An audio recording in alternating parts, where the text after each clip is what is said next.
Assalamu alaikum урматтуу Талас тургундары, мекендештер. Мен сиздерге сатыкка чыгып жаткан жаңы салынып бүткөн особнякты, ушундай жанында эски тамы да бар экен. Ошол особняк сатыкка чыгып жатат. Мен сиздерге толук тартып берем. Видеодон алыстабаңыздар, аябай жакшы үй экен туугандар.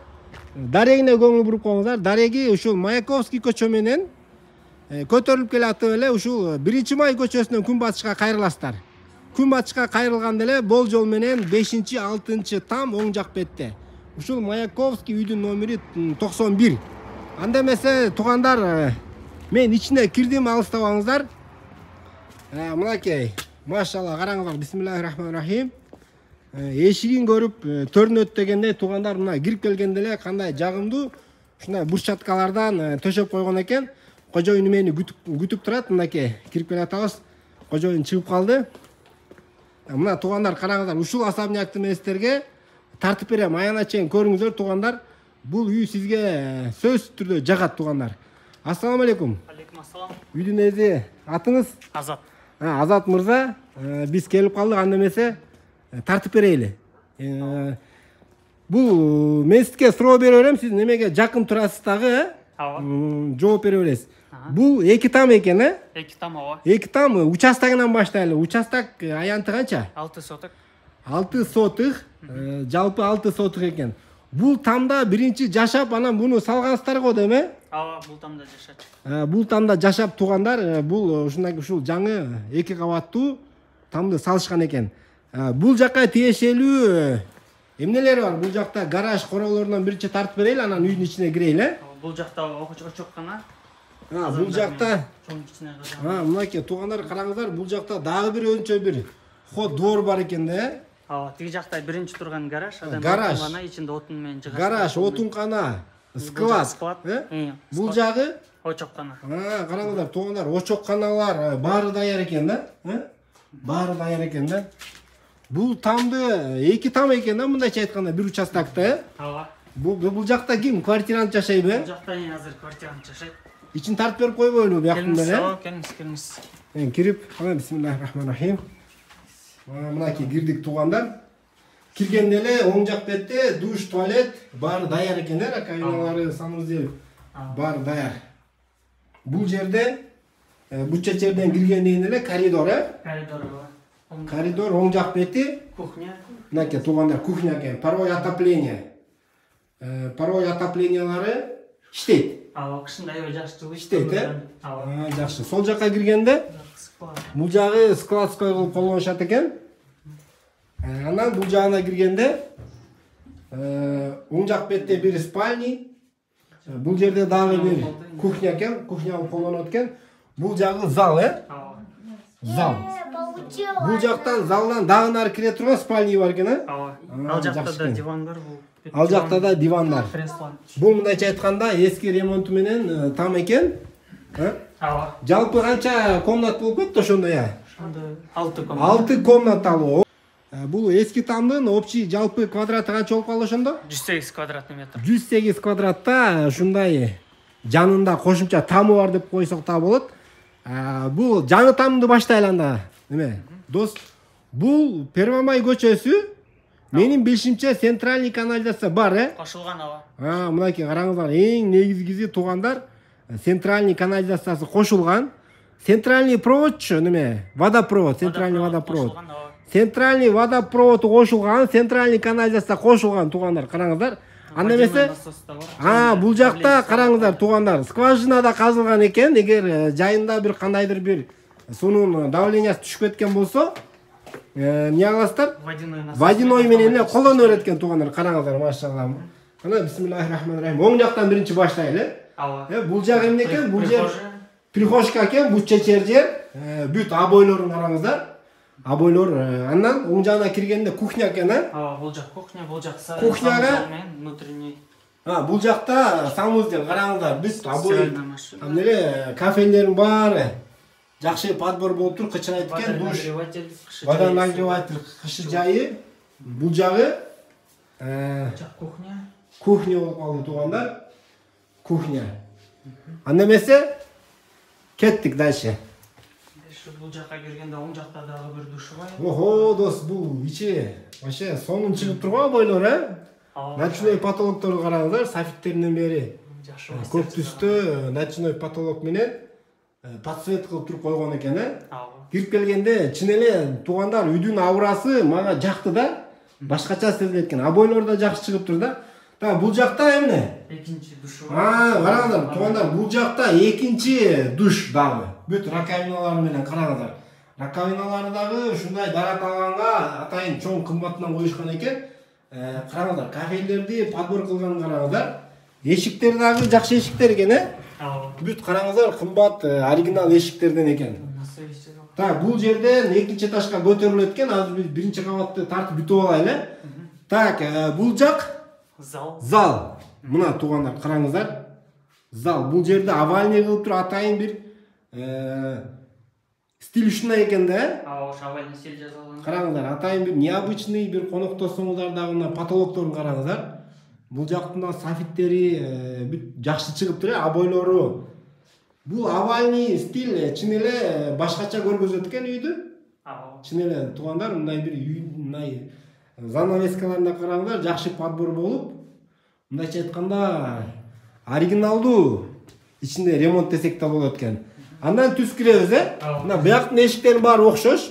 Бул эшиктер кымбат эшиктер окшойт, эмальдар, Качествосы жакшы. Качественный караңыздар, ушундай күрөң эмальдан бул залга киргендеги эки ачмалуу жакшы кымбат оригинал эшиктер экен, Бул жагы биринчи спальня. Спальня дагы караңыздар туугандар. Бул жактагы люстралары менен софиттери жашыл кылып, бардык мындайча айтканда Бунусун өчүрүп койсо болот да. Өчүрүп койсо болот, Үй чын эле жерин баары эмне? Паркеттер, Паркет бүт даяр. Паровой отоплениялар. Та экинчи кабатка көтөрүлөбүз, Так, бул жакты караңыздар туугандар, ушу лестницанын астын баарын кладовка кылып, идиш ошондой койсо болот да. Мынакей. Текке кетирбестен, ушу бир боштук калтырбастан квадратураларды дагы туура пайдаланып, ойлонуп куруп кеткен экен. Анда канакей, көтөрүлүңүз, экинчи этажга кеттик анда эмесе. Бул жалпы үйдүн размери, квадратурасы канча болуп атат? Ошондо эки этаж менен чогуу эсептегенде кеп 250 квадрат метрден. Жалпы 250 квадраттагы ушундай салынган эки кабат үйдү көрүп атасыздар туугандар. Мынакей кирип келатканда бул жакты да асман өңүндө ночной потолоктон подбор кылган экенсиздер, Караңыздар, бул жакта жалюзтер менен келтирип, мындайча айтканда үйдүн ичи кричит туугандар, кричит да мындайча айтканда. Так, оң жактан баштайлы. Бул жак эмне болуп калды? Негизи ушу детская комната болмок. Детский комната, же болбосо детский спальня, Бул экинчи кабаттын эшиктери да окшош экен, эмаль баары, клёнкалары жаңы сыйрылып бүтүп аткан экен, Так, андан кийин бул жагы. Бул жакта детская комната. Бул да детская комната. Турник болуп койгон. Бүт занавескаларын караңыздар, бойлорун караңыздар. Бул жактан балконго чыгып кетеби? Балконго чыкса болот. Мынакей туугандар караңыздар.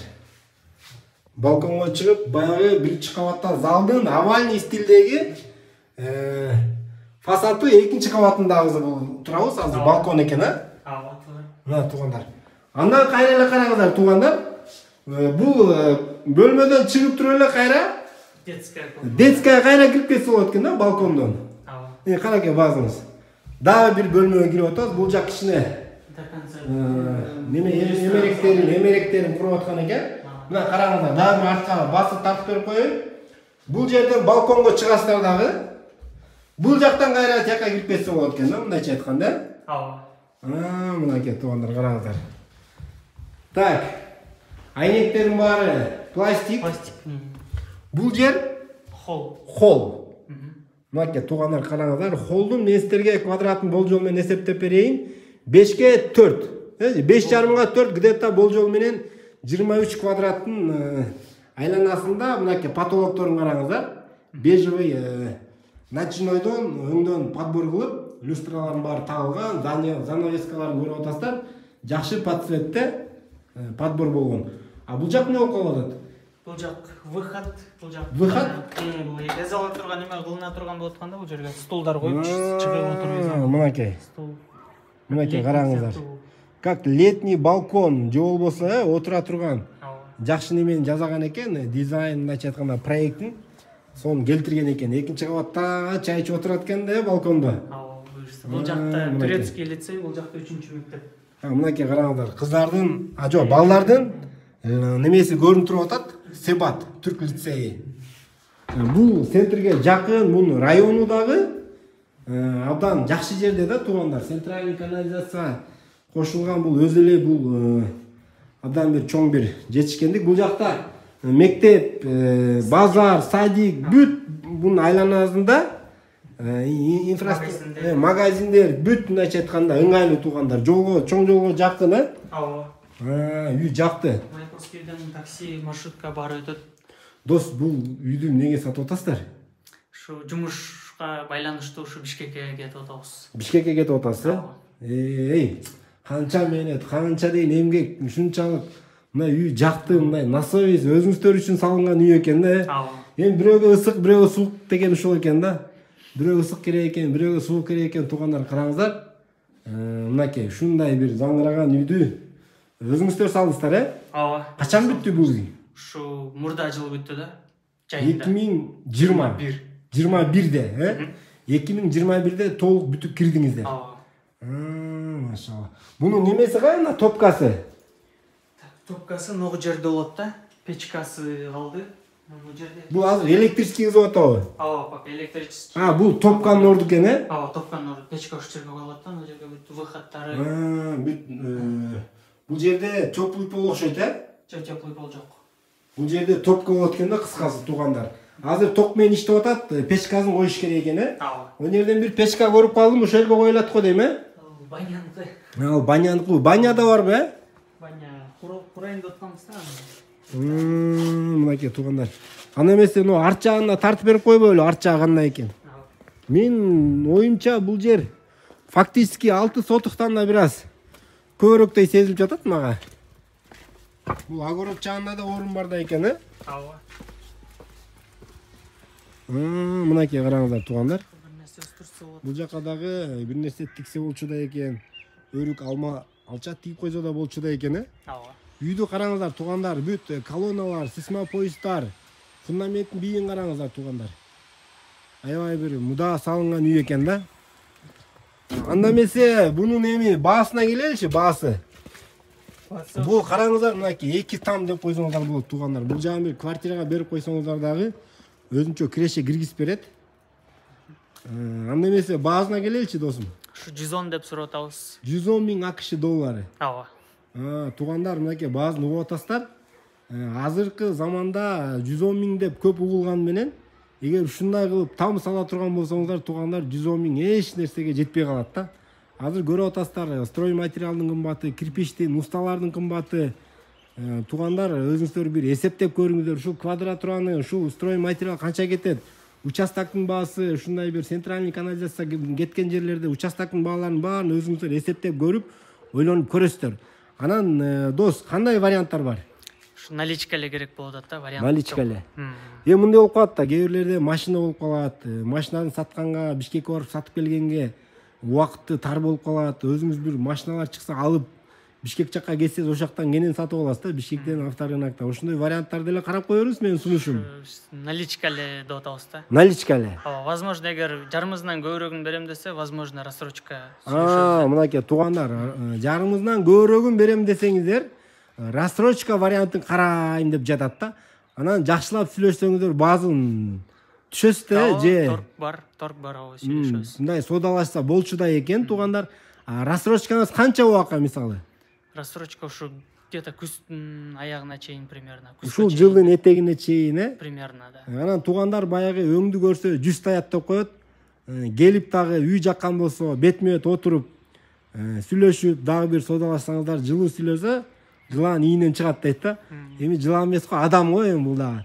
Эми келип, өзүңүздөр келип содалашып, ар кандай бир балким бир унааңыздарды бир айтып көрсөңүздөр, балким ойлонуп кетет. Кыскасы туугандар, мен өзүм колуман келген кызматымды кылдым. Нар жагын эми өзүңүздөргө тапшырдык. Өзүңүздөр аракет кылып бул үйдү алып калсаңыздар дагы болот. Анда эмесе келерки чыгарышка чейин сак саламатта болуңуздар. Биздин каналга лайк басып колдоп туруңуздар туугандар.